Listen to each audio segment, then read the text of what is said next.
and change in a state of joy and inspiration. So when we begin to look at those states of mind that are now conditioned in the body subconsciously, most people expect the change and the transformation to happen instantaneously, but crossing the river of change from the old self to the new self is literally the neurological, biological, genetic, chemical death of the old self. And the moment a person doesn't feel like themselves any longer, they rush around and make the same choice that leads to the same behavior, that creates the same experience, that produces the same emotion, and then they say, this feels right. Well, no, it actually feels familiar. That place in the unknown is the perfect place to create from. And so when we understand that there's a new self that biologically can be reorganized, then when we cross that river and you can't predict your future, the best way to predict it is to create it in that place of the unknown. This is fundamentally important to describe the process of change, because when you wake up in the morning and you remember yourself as yourself, there's a feeling that you look for. And the moment you get in touch with that feeling will drive a set of thoughts that will lead to a set of automatic programs, or your body goes on autopilot, and you function pretty much from that state. When you begin to become conscious of all of those elements that are deriving the old self, the thoughts, the behaviors, the emotions, and you're no longer firing and wiring the same circuits in your brain that produce the same neuropeptides that signal the same hormones that create the same feelings, your brain then says nerve cells that no longer fire together no longer wire together. There's a weakening of the connections that are connected to the old self, and as those neurons begin to weaken and prune apart, the memory of the old self is literally changing. If you're not signaling the body emotionally with the same chemistry, that the body's been addicted to that emotion. Now the body is craving its emotional needs just like an addict, because it's modified its receptor sites for more suffering, for more guilt, for more hostility, for more unworthiness, whatever it is. So then, as the body goes into transition, you've just stepped into the river of change. So most people, they white knuckle it in this process because they're looking for something to reaffirm their identity as the old self. So the challenge then is when you're in that void of the unknown. If you woke up every morning and you said to yourself, okay, I'm going through crossing the river of change here, and you have some clear understandings of what you're doing, then you may want to say to yourself, well, before I open my eyes today, or before I start my day, how would greatness live today?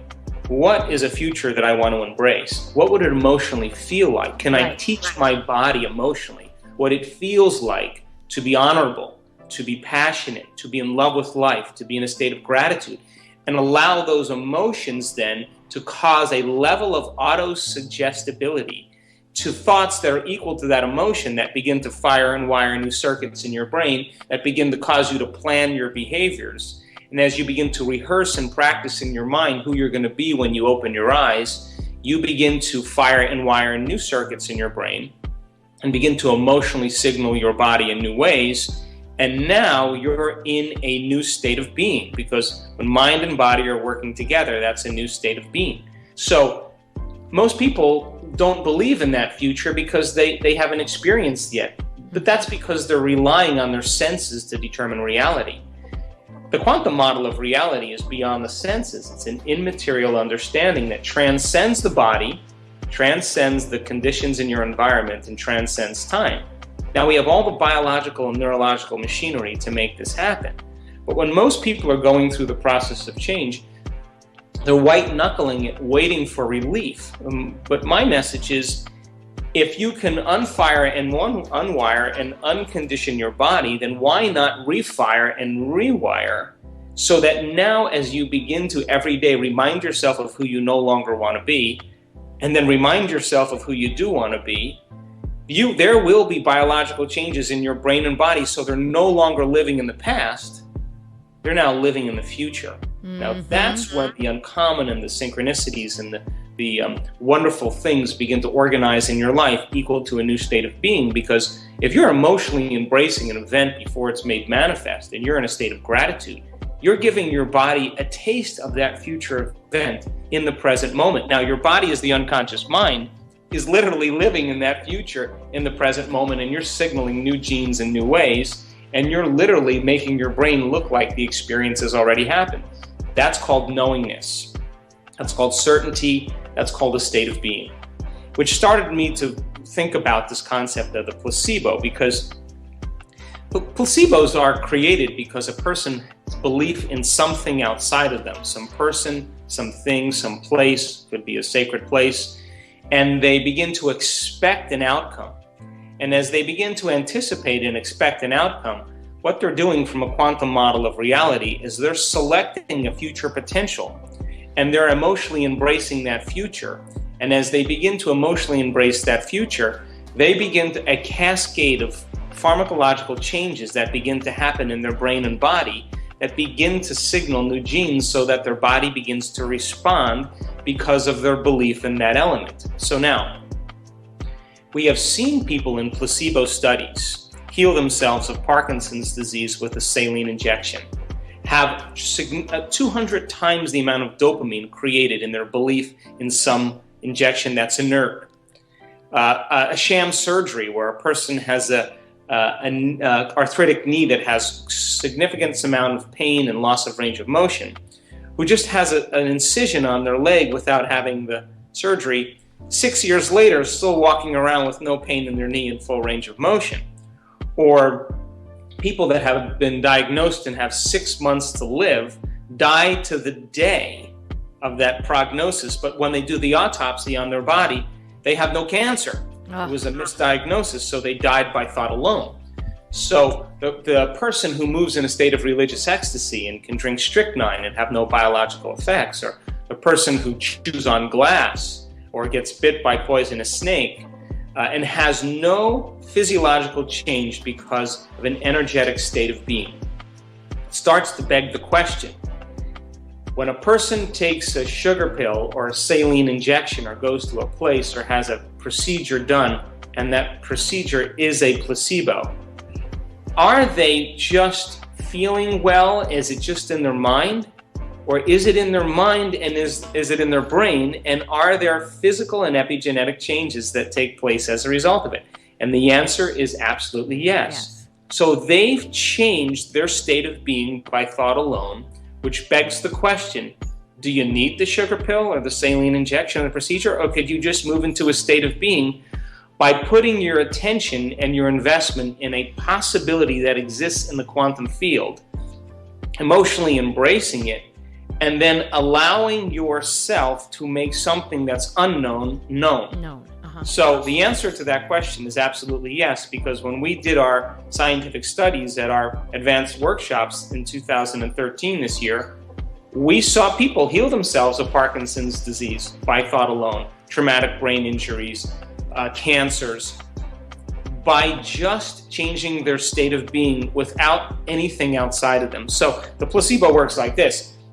If I give you a pill and it makes your headache go away, then I give you a pill and it makes your headache go away, and you watch the television that says aspirins that look this color and look this shape makes your headaches go away, and you see a sports figure drink whatever it is that makes his headache go away, sooner or later you're going to associate taking that pill, just like Pavlov's dog, with some physiological change within you. So when you take the pill and it makes the headache go away, you notice some change in your internal state. The moment you feel differently inside of you, you begin to pay attention to whatever it was outside of you that created it. That association, that associative memory, that conditioning is a memory.